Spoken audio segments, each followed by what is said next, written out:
नमस्कार, स्वागत है आपका द मैजिक बुक के नए एपिसोड में। और आज हम बात करेंगे 8वें दिन की, जो कि बहुत जादुई दिन है। 8वें दिन का जो अभ्यास है, जो रोंडा बर्न द्वारा लिखा गया है, वह है जादुई तत्व। वो लिखते हैं कि कृतज्ञ हृदय निरंतर जश्न मनाता है। तो आज का जो अभ्यास है उसको ध्यान से सुनिएगा, क्योंकि बहुत छोटे छोटे अभ्यास हैं और हमारे जीवन में जिन चीज़ों के लिए हम कृतज्ञ होते हैं वो आसानी से हमें प्राप्त हो जाती है। इस पुस्तक के माध्यम से सिर्फ लेखिका यही बताना चाहती है। तो आगे लिखती है लेखिका कि भोजन करने से पहले धन्यवाद देना एक ऐसी परंपरा है जो हजारों वर्षों से चली आ रही है। प्राचीन मिस्र के समय से 21वीं सदी में जिंदगी की रफ्तार इतनी तेज हो चुकी है कि लोग अक्सर भोजन के लिए धन्यवाद देने का समय नहीं निकाल पाते। लेकिन खाने पीने जैसे आसान काम का इस्तेमाल अगर आप कृतज्ञ होने के अवसर के रूप में करते हैं, तो इससे आपके जीवन में जादू कई गुना बढ़ जाता है। यदि आप इस उस समय के बारे में सोचते हैं जब आपको सचमुच बहुत तेज भूख लग रही है, तो आपको याद आएगा कि तब आप सामान्य ढंग से सोच भी नहीं पा रहे थे, ठीक से काम नहीं कर पा रहे थे, शरीर में कमजोरी महसूस हो रही थी। हो सकता है आप कांपने भी लगे हो, आपका दिमाग दुविधा में पड़ गया था और आपकी भावनाएं रसातल को छूने लगी थी। और यह सब चंद घंटों तक कुछ न कुछ खाने से ही हो सकता है। दरअसल आपको जीने, सोचने और अच्छा महसूस करने के लिए भोजन की आवश्यकता होती है। इसलिए भोजन के लिए कृतज्ञ होना सचमुच बड़ी बात है। भोजन के लिए अधिक कृतज्ञता महसूस करने की खातिर एक पल का समय निकालें और उन सभी लोगों के बारे में सोचें जिन्होंने आपके खाने के लिए भोजन उपलब्ध कराया।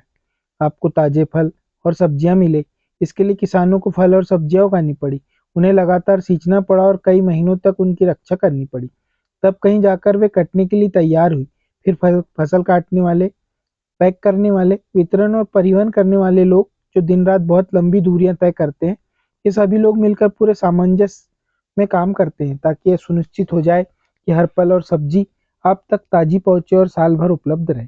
मांस उपलब्ध कराने वालों, मछुआरों, दूध दही बेचने वालों, चाय कॉफी उगाने वालों और सभी फूड पैकेजिंग कंपनियों के बारे में सोचे जो हमारे भोजन को तैयार करने के लिए अथक परिश्रम करते हैं। दरअसल विश्व का आहार उत्पादन एक अद्भुत ऑर्केस्ट्रा है जो हर दिन होता है और यह समझ से परे है।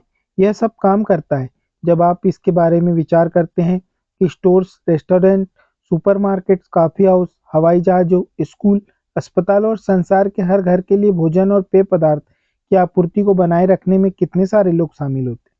भोजन एक उपहार है, ये प्रकृति का उपहार है, क्योंकि यदि प्रकृति भोजन उगाने के लिए हमें मिट्टी, पोषक पदार्थ और पानी उपलब्ध ना कराए, तो हम में से किसी के पास भी खाने के लिए कुछ नहीं रहेगा। पानी के बिना कोई भोजन, वनस्पति, पशु या मानव जीवन संभव नहीं है। हम अपना भोजन पकाते समय, उगाते समय, बगीचे की देखभाल करते वक्त और बाथरूम में पानी का इस्तेमाल करते वक्त, हम हर वाहन में, अस्पतालों में, ईंधन खनन और उत्पादन करने वाले उद्योगों में, परिवहन को संभव बनाने में, सड़क बनाने में, कपड़े और संसार के हर उपभोक्ता उत्पाद तथा उपकरण बनाने में, प्लास्टिक, कांच व धातु बनाने में, जीवन बचाने वाली दवाएं बनाने में और हमारे मकान तथा अन्य इमारतें बनाने में पानी का इस्तेमाल करते हैं। और पानी हमारे शरीर को जीवित रखता है। पानी पानी जीवनदायक पानी। यदि इस पृथ्वी पर कोई जादू है तो वह पानी में निहित है। आगे लेखिका लिखती है कि भोजन और पानी के बिना हमारा क्या होगा। जाहिर है हम इस संसार में रह ही नहीं पाएंगे। हमारा कोई परिजन या मित्र भी यहाँ नहीं रह पाएगा। हमें यह दिन नहीं मिलेगा और आने वाला कल भी नहीं। लेकिन हम इस सुंदर ग्रह पर एक साथ रह रहे हैं, जीवन को इसकी चुनौतियों और आनंददायी पलों के साथ जी रहे हैं, क्योंकि प्रकृति ने हमें भोजन और पानी का उपहार दिया है। कुछ भी खाने पीने से पहले जादुई शब्द धन्यवाद कहना भोजन और पानी के लिए चमत्कार को पहचानने और कृतज्ञ होने का कार्य है। अविश्वसनीय बात यह है कि जब आप भोजन और पानी के लिए कृतज्ञ होते हैं, तो इससे केवल आपके जीवन पर ही असर नहीं पड़ता, आपकी कृतज्ञता संसार की आपूर्ति पर भी असर डालती है। यदि पर्याप्त लोग भोजन और पानी के लिए कृतज्ञ महसूस करें, तो इससे दरअसल उन लोगों को मदद मिलेगी जो भूख से दम तोड़ रहे हैं, बहुत अधिक जरूरतमंद है। आकर्षण के नियम के अनुसार तथा न्यूटन की क्रिया और प्रतिक्रिया के नियम के अनुसार सकल कृतज्ञता की क्रिया से समान मात्रा में प्रतिक्रिया उत्पन्न होगी, जो संसार के हर व्यक्ति के लिए भोजन और पानी की कमी की परिस्थितियों को बदल देगी। इसके अलावा भोजन और पानी के लिए कृतज्ञता आपके जीवन में जादू को कायम रखती है। यह आपकी हर प्रिय चीज में अपना सुखद सुनहरा धागा पिरो देगी, जिससे आप प्रेम करते हैं और जिसे आप सपने देख रहे हैं। पुराने जमाने में लोग यकीन करते थे कि जब वे अपने भोजन और पानी के लिए कृतज्ञतावश प्रार्थना करते थे तो इससे वह शुद्ध और हो जाता था। जब आप क्वांटम फिजिक्स की प्रेक्षक प्रभाव जैसी नवीन अवधारणाओं खोज को देखते हैं तो पुराने जमाने के लोग सही साबित हो सकते हैं। क्वांटम फिजिक्स में प्रेक्षक प्रभाव बताता है कि अवलोकन की प्रक्रिया उस वस्तु या व्यक्ति के कई परिवर्तन कर देती है जिसे देखा जा रहा है। कल्पना करें कि यदि आपने भोजन और पेय पदार्थ पर कृतज्ञता को केंद्रित करने से उनकी ऊर्जा संरचना बदल जाती है और वे शुद्ध हो जाते हैं, तो आपके द्वारा खाई जाने वाली हर चीज आपके शरीर को सर्वश्रेष्ठ पहुंचाएगी। भोजन और पेय पदार्थ में कृतज्ञता के जादू का अनुभव तत्काल करने का एक तरीका सचमुच उस चीज का स्वाद लेना है जिसे आप खा पी रहे हैं।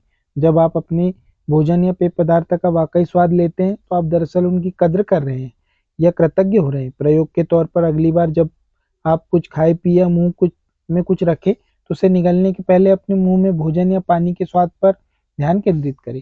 आप पाएंगे कि ऐसा करने पर स्वाद का विस्फोट सा होता है। दूसरी ओर जब आप ध्यान केंद्रित नहीं करते तो स्वाद नाटकीय रूप से कम हो जाता है। यह एकाग्रता और कृतज्ञता की आपकी ऊर्जा ही है जो स्वाद को तत्काल बढ़ा देती है। आज कुछ भी खाने पीने से पहले चाहे आप भोजन करें, फल खाएं या नाश्ता करें या कोई चीज पिए जिससे पानी भी शामिल है, एक पल निकाल कर उस चीज को देखें जिसे आप खाने पीने वाले हैं और मन ही मन जोर से जादुई शब्द धन्यवाद कहें। और यदि आप कर सके तो बस एक निवाला ही ले और सचमुच उसका स्वाद लें। इससे न सिर्फ आपका आनंद बढ़ेगा बल्कि आपको कहीं अधिक कृतज्ञता महसूस होने में मदद मिलेगी। लेखिका लिखती कि आप मेरी तकनीक भी आजमा सकते हैं जिससे मुझे और अधिक कृतज्ञता महसूस करने में मदद मिलती है। जादुई शब्द कहते वक्त मैं अपनी उंगलियां भोजन या पेय पदार्थ के ऊपर लहराती हूँ, मानो मैं उन जादुई धूल छिड़क रही हूँ। मैं कल्पना करती हूँ कि जादुई धूल को जिस भी चीज पर छिड़का जाता है वह उसे स्पर्श करके तत्काल शुद्ध कर देती है। मुझे सचमुच लगता है कि कृतज्ञता एक जादुई तत्व है, इसलिए मैं इसे अपने खाने पीने की हर चीज में मिलाना चाहती हूँ। यदि आप इसे अधिक प्रभावी पाए तो आप इस दृश्य की कल्पना कर सकते हैं कि आपके हाथों में जादुई धूल की एक डिब्बी है और आप भोजन को खाने या पेय पदार्थों को पीने से पहले उस पर जादुई धूल छिड़क रहे हैं। यदि दिन में किसी वक्त कुछ खाने पीने से पहले आप जादुई शब्द धन्यवाद कहना भूल जाते हैं तो जैसे ही याद आए आंखें बंद करके उस समय को याद करें जब आप भूल गए थे, जब आपने खाना खाया पिया था। मन ही मन इसके उसके एक दो पल पहले दृश्य की कल्पना करें और जादुई शब्द कहे कि यदि आप दिन में कई बार भोजन और पेय पदार्थ के लिए कृतज्ञ होना भूल जाते हैं तो इस अभ्यास को कल दोहराएं। आपको अपनी कृतज्ञता बढ़ाने में एक दिन भी चूक नहीं करनी चाहिए। इस पर आपके सपनों का साकार होना निर्भर करता है। जीवन में भोजन तथा पानी जैसी छोटी छोटी चीजों के लिए कृतज्ञ होना कृतज्ञता की अधिकतम अभिव्यक्ति में से एक है और जब आप इस हद तक कृतज्ञता महसूस कर सकते हो तो आप जादू को होते देख सकते हैं।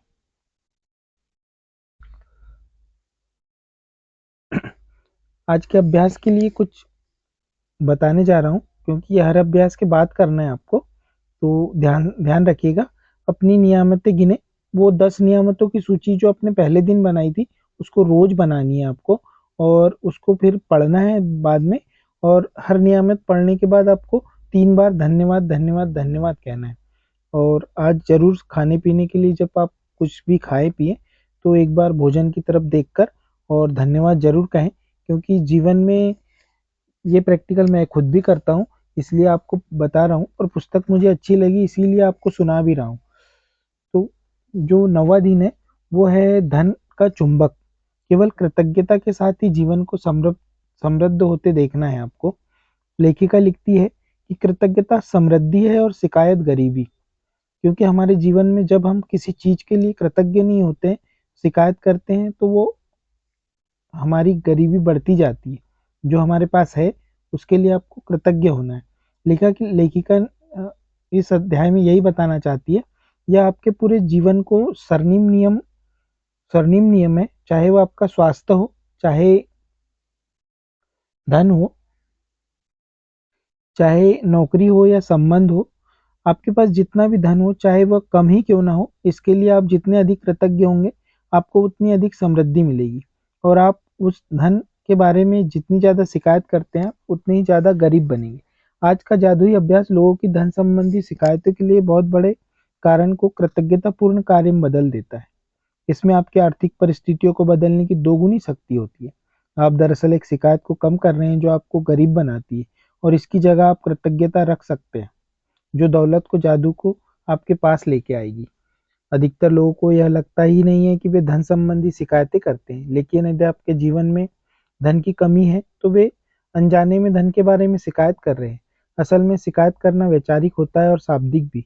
हालांकि अधिकतर लोग अपने मन के कई विचारों के बारे में जागरूक नहीं होते। धन संबंधी किसी भी तरह की शिकायतें नकारात्मक, ईर्ष्यालु या चिंतातुर विचार, यह सब सचमुच गरीबी का सृजन कर देता है। और जाहिर है, इससे बड़ी शिकायत मन में तब आती है जब पैसा देना या भुगतान करने की बारी आती है। यदि आपके पास पर्याप्त धन नहीं है तो बिल चुकाना सबसे मुश्किल चीजों में से एक हो सकता है। ऐसा लगता है कि बिलों की धारा हमारे पास मौजूद धन से बहुत बड़ी है, लेकिन यदि आप बिलों के बारे में शिकायत करते हैं, दरअसल आप धन के बारे में शिकायत कर रहे हैं, और शिकायत करने से आप गरीब ही बने रहेंगे। यदि आपके पास पर्याप्त धन नहीं है तो आप सामान्य तौर पर जो आखिरी चीज करेंगे वह है अपने बिलों के लिए कृतज्ञ होना। बहरहाल जीवन में अधिक धन प्राप्त करने के लिए आपको ठीक यही करना होता है। समृद्ध जीवन के लिए आपको धन संबंधी हर चीज के लिए कृतज्ञ होना चाहिए, और अपने बिलों पर नाक भों सिकोड़ना कृतज्ञता की श्रेणी में नहीं आता है। आपको इसका ठीक उल्टा करना चाहिए, यानी उन चीज़ों या सेवाओं के लिए कृतज्ञ होना चाहिए जो आपको बिल देने वाले लोगों से मिली है। यह बहुत ही आसान काम है, लेकिन इसका आपके जीवन में मौजूद धन पर बहुत ज़बरदस्त असर होगा। आप वाकई धन के चुंबक बन जाएंगे।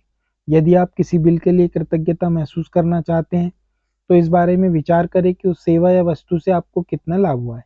यदि यह मकान किराया या होम लोन का भुगतान है, तो इस बारे में कृतज्ञ हो कि आपके पास एक घर है और आप उसमें रह रहे हैं। क्या होता है यदि घर में रह पाने का इकलौता तरीका यह होता है कि आप पहले पैसे बचाएं और फिर उसका नकद भुगतान करें? क्या होता है यदि उधार देने वाली संस्थाएं ना होती या किराए पर रहने के लिए कोई मकान नहीं होता? ऐसी स्थिति में हमसे अधिकतर लोग सड़क पर ही रह रहे होते। इसलिए उधार देने वाली संस्थाओं या अपने मकान मालिक के प्रति कृतज्ञ हो, क्योंकि उन्होंने यह संभव बनाया कि आप मकान का अपार्टमेंट में रह रहे हैं। यदि आप गैस या बिजली के बिल का भुगतान कर रहे हैं, तो स्वयं को मिलने वाली गर्मी या ठंडक के बारे में सोचें, और गर्म पानी के फव्वारे तथा हर उस उपकरण के बारे में भी जिसका आप उस सेवा की बदौलत इस्तेमाल कर पाएं। यदि आप फ़ोन या इंटरनेट बिल का भुगतान कर रहे हैं, तो कल्पना करें कि अगर आपको यह हर व्यक्ति से बातचीत करने के लिए लंबी दूरी तय करनी होती, तो जीवन कितना मुश्किल होता। इस बारे में सोचें कि आप फ़ोन या कंप्यूटर की बदौलत कितनी बार परिजनों या मित्रों से बात कर पाते हैं, ईमेल भेजे, प्राप्त कर पाते, या अपने सर्विस प्रोवाइडर की बदौलत इंटरनेट से तुरंत जानकारी पा सकते हैं। ये सारी उल्लेखनीय सेवाएं आपको उंगलियों पर है, इसलिए उनके लिए कृतज्ञ हो। और हाँ, इस बात के लिए भी कृतज्ञ हो, कंपनियां आप पर इतना भरोसा करती है कि आपके भुगतान करने से पहले ही आपको सेवाएं प्रदान करती है। जब से मैंने कृतज्ञता की अनूठी शक्ति को महसूस किया है, तब से कोई भी बिल चुकाते समय उस पर जादुई शब्द धन्यवाद भुगतान हुआ लिख देती हूँ, और एक भी बिल नहीं छोड़ती। शुरुआत में जब मेरे पास बिल चुकाने के लिए पैसे नहीं होते थे, तब भी मैं कृतज्ञता की जादुई शक्ति का इस्तेमाल करती थी और बिल के पीछे लिख देती थी, पैसे के लिए धन्यवाद। फिर जब मेरे पास उसे चुकाने के पैसे आ जाते तो मैं उस यह जोड़ देती, धन्यवाद भुगतान हुआ। आज आप भी यही करने जा रहे हैं। जो बिल आपने अब तक नहीं चुकाए हैं, उन्हें ले और कृतज्ञता की जादुई शक्ति का इस्तेमाल करते हुए उन पर लिख दें, धन के लिए धन्यवाद। फिर बिल चुकाने के लिए पैसे होने पर कृतज्ञता महसूस करें, चाहे आपके पास पैसे हो या ना हो। यदि आप अपने अधिकतर बिल ऑनलाइन पाते हैं या चुकाते हैं, तो ऑनलाइन बिल मिलने पर उसे अपने ईमेल पर फॉरवर्ड करें और विषय वाले स्थान पर बड़े-बड़े अक्षरों में लिख दें, पैसे के लिए धन्यवाद। अब अतीत में चुकाए गए 10 बिल खोजें, हर एक के सामने जादुई शब्द लिखे, धन्यवाद भुगतान किया। जब आप हर भुगतान किए हुए बिल पर यह इबारत लिखते हैं, तो अधिकतम कृतज्ञता महसूस करें कि आपके पास बिल चुकाने के लिए पैसा था। आप भुगतान किए हुए बिलों के लिए जितनी अधिक कृतज्ञता का दोहन करेंगे, उतना ही अधिक धन जादू से आपकी ओर चुंबक की तरह खींचा चला आएगा। आज के बाद से यह नियमित आदत डाल लें कि जब भी आप किसी बिल का भुगतान करें, तो उस बेहतरीन सेवा के बारे में संक्षिप्त से सोचें जो आपको उस बिल से मिली है, और उस बिल पर जादुई शब्द धन्यवाद भुगतान किया लिख दें। और यदि आपके पास बिल चुकाने के पैसे नहीं है, तो कृतज्ञता की जादुई शक्ति का इस्तेमाल करें और पैसे के लिए धन्यवाद लिखें, तथा महसूस करें मानो आप धन्यवाद इसलिए दे रहे हैं क्योंकि आपके पास बिल चुकाने के लिए धन नहीं है। जिस धन का आपने भुगतान कर दिया है, उसके प्रति कृतज्ञता महसूस करने से अधिक धन का मिलना सुनिश्चित होता है। कृतज्ञता आपके धन से जुड़े चुंबकीय स्वर्णिम धागे जैसी होती है। इसलिए जब आप पैसों का भुगतान करते हैं तो पैसा हमेशा आपकी ओर लौट कर आता है, कई बार समान मात्रा में और कई बार 10 गुना और कई बार तो 100 गुना भी। वैसे आप जो भी समृद्धि पाते हैं वह इस बात से तय नहीं होती कि आप कितना अधिक धन देते हैं, बल्कि इस बात से तय होती है कि आप कितनी अधिक कृतज्ञता देते हैं। $50 का बिल चुकाते समय भी आप इतनी अधिक कृतज्ञता रख सकते हैं, आपको बदले में सैकड़ों डॉलर मिल जाए। और आज का अभ्यास जब आप पूरा सुन लें और कर लें तो आप अपनी 10 नियामतें लिखना है सुबह आपको, और हर नियामत को पढ़ने के बाद धन्यवाद धन्यवाद शब्द का उपयोग करना है। और जो बिल आपने चुका दिए हैं वो उस बिल के लिए आपको कृतज्ञ होना है। उसके लिए लिखना है कि मेरे पास चुकाने के लिए पैसे थे और धन्यवाद भुगतान किया लिख देना। और जो बिल आप चुका नहीं पाए उसके लिए धन के लिए धन्यवाद लिख दीजिएगा। और रात में सोने से पहले आपके पास एक जादुई पत्थर होगा जो कि अभ्यास क्रमांक 2 में मैंने बताया था। वो जादुई पत्थर को हाथ में रखें और हर दिन सोने से पहले वो सारी चीज़ें सोचें जो आपके जीवन में अच्छी हुई आज दिन में, और उसके बाद धन्यवाद कहें और फिर उस जादुई पत्थर को रख दें। आज के लिए का एपिसोड सुनने के लिए धन्यवाद धन्यवाद धन्यवाद।